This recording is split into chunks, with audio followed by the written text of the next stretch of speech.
Siya, rejection, parang kusa siyang hindi kami nag-usap.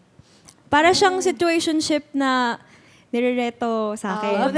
Tapos, syempre, sa tukso, parang na-encourage yung feelings ng guy. Kahit wala naman talaga. So parang... nadala siya sa pressure. Oo, nadala siya sa pressure. And ako na naman, parang nadadala din ako sa ganun. So parang, sabi ko, totoo ba to? Tapos parang ano lang kami, parang kaming nadidiktahan lang, ganun.